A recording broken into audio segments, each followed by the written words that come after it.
Assalamualaikum warahmatullahi wabarakatuh. Halo anak-anak, bagaimana kabarnya? Semoga anak-anak semua dalam keadaan sehat ya.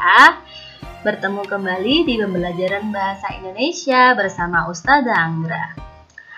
Anak-anak, hari ini kita akan melanjutkan pembelajaran kita di subtema 2, 3, dan 4. Hari ini Ustazah akan mengajak anak-anak untuk belajar dongeng, wawancara, dan masih banyak lagi.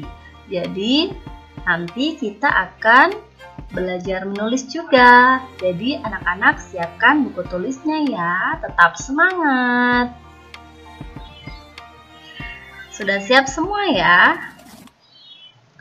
Nah, sebelum kita memulai pembelajaran, Ustazah akan menyampaikan tujuan pembelajarannya. Dengan membaca teks dongeng, siswa dapat menemukan pesan yang terdapat dalam dongeng dengan tepat. Dengan membaca teks, siswa dapat mengidentifikasi langkah-langkah cara perawatan tumbuhan dengan tepat. Setelah mengamati, siswa dapat mengidentifikasi langkah-langkah cara perawatan hewan dari teks yang dibaca dengan benar. Dengan kegiatan bercerita, siswa dapat melaporkan hasil wawancara mengenai cara-cara perawatan tumbuhan dan hewan dengan lafal dan intonasi yang tepat. Setelah mengamati, siswa dapat menuliskan daftar pertanyaan wawancara mengenai cara-cara perawatan hewan dengan kaidah EYD yang tepat. Nah, sekarang kita masuk di subtema 2. Manfaat hewan bagi kebutuhan atau kehidupan manusia. Bacalah dengan suara nyaring dan intonasi yang tepat. Ayam jago baru. Pengarang anonim.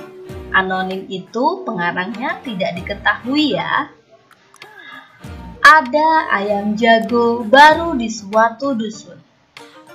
Dia datang dari kota yang jauh sekali. Suatu ketika, ayam jago terjaga dari tidurnya. Matanya yang masih mengantuk perlahan terbuka. Di langit dia melihat benda bundar berwarna kuning keemasan. Itu pasti matahari, pikirnya. Maka walaupun dia masih mengantuk, dia melompat ke atas pagar. Kukuruyuk! Hari sudah pagi, kokoknya keras-keras. Induk-induk ayam bergegas berlarian keluar. Mereka mulai mengais-ngais mencari makan. Wah, betapa gelapnya hari ini, keluh mereka. Tiba-tiba terbang melintas seekor burung hantu.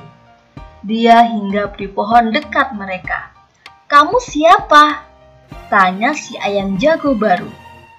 Aku burung hantu, jawabnya.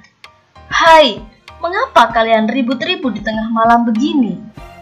Si ayam jago tadi berkokok. Itu tanda hari sudah pagi, ujar induk-induk ayam itu. Mereka kemudian ribut bergumam. Si burung hantu menepukkan sayapnya, meminta mereka tenang. Iya, itu matahari sudah terbit di langit, ujar si jago. Si burung hantu tertawa terbahak-bahak. Itu bukan matahari, itu adalah bulan purnama, katanya. Induk-induk ayam kembali bergumam.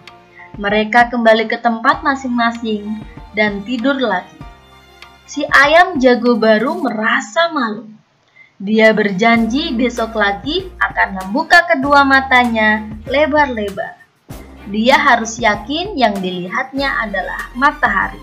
Setelah itu baru dia akan berkokok. Nah, itu dia anak-anak dongeng dari ayam jago baru. Nah, ayam itu merupakan hewan ciptaan Tuhan yang sangat bermanfaat bagi kehidupan manusia. Apa saja sih manfaat ayam di kehidupan manusia? Perlu anak-anak tahu bahwa telur ayam, dagingnya, kulitnya, bulunya, itu semuanya dapat diambil manfaatnya oleh manusia. Jadi, hewan itu merupakan ciptaan Tuhan yang sangat bermanfaat bagi kehidupan manusia. Sehingga kita harus merawat hewan, baik ayam atau hewan apapun yang menjadi peliharaan kita ya anak-anak semua. Jadi kita harus menyayangi dan merawat hewan dengan baik. Kisah Semut dan Merpati, pengarang anonim. Jadi pengarangnya tidak diketahui ya. Pada suatu hari, ada seekor semut yang sedang berjalan-jalan mencari makan di pinggir sungai. Seperti biasa, dia berjalan dengan riang dan karena kurang hati-hati tiba-tiba ia terjatuh ke dalam sungai. Arus sungai menghanyutkannya. Semua itu timbul tenggelam dan kelelahan. Ia berusaha untuk menepi tetapi tidak berhasil. Seekor burung merpati kebetulan bertengger di ranting pohon yang melintang di atas sungai. Melihat semut yang hampir tenggelam dan merasa iba. Burung merpati ini memetik daun dan menjatuhkannya di dekat semut. Semut merayap naik ke atas daun. Akhirnya, ia berhasil menyelamatkan dirinya dengan bantuan daun tersebut dan mendarat di tepi sungai. Tidak lama kemudian, sang semut melihat seorang pemburu burung sedang mengendap-endap berusaha mendekati burung merpati yang telah menolongnya tadi. Semut menyadari bahaya yang membayangi merpati yang baik tersebut. Ia segera berlari mendekati pemburu dan menggigit kaki sang pemburu. Pemburu itu kesakitan dan terkejut. Ia mengibaskan ranting yang tadinya akan digunakan untuk menangkap burung. Burung merpati menyadari keberadaan pemburu yang sibuk mengibas-ngibaskan ranting. Akhirnya, sang pemburu pun terbang menyelamatkan dirinya. Nah, anak-anak bisa melihat ya, pada gambar ada semut dan burung merpati. Nah, sekarang waktunya anak-anak menjawab pertanyaan berikut setelah mendengarkan dongeng yang sudah Ustazah bacakan. Pelajaran apa yang kamu dapatkan dari dongeng kisah Semut dan Merpati? Tentunya hidup harus saling tolong-menolong, ya kan?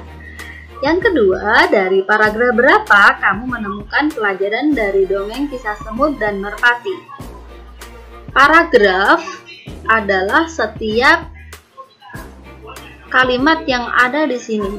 Ini paragraf 1, paragraf 2, paragraf 3, paragraf 4, paragraf 5. Nah, anak-anak, pesan dari dongeng ini ada di paragraf yang keberapa? Apakah yang keempat atau yang kelima? Nanti anak-anak tuliskan di sini ya. Selanjutnya, kisah petani dan anak harimau. Di sebuah desa di Pulau Jawa tinggallah seorang kakek. Ia terkenal baik hati dan ramah. Namanya Ki Maulaya. Para warga desa sangat segan dan mengagumi beliau. Sifatnya yang arif dan bijaksana sering dijadikan tempat bertanya ketika ada perselisihan. Suatu hari Ki Maulaya pulang dari sawah. Di tengah-tengah perjalanan menuju rumahnya, Ki Maulaya terhenti oleh suara yang didengarnya. Ia pun mencari dari mana suara itu berasal. Dia menemukan sebuah lubang jebakan. Dilihatnya ada 3 ekor anak harimau yang terjebak dan tak bisa keluar. Melihat bahwa binatang yang dia temukan bisa membahayakannya, dia pun tertegun sejenak. Setelah beberapa saat terpaku, Ki Maulaya dapat menekan rasa takutnya. Aku percaya bahwa kebaikan pasti dibalas dengan kebaikan pula. Dikeluarkannya satu persatu anak harimau itu. Setelah semua terangkat, dia pun naik keluar dari lubang itu. Baru saja dia sampai ke atas, tiba-tiba dari semak belukar keluar seekor harimau yang sangat besar. Harimau itu adalah induk dari 3 anak harimau yang dia tolong.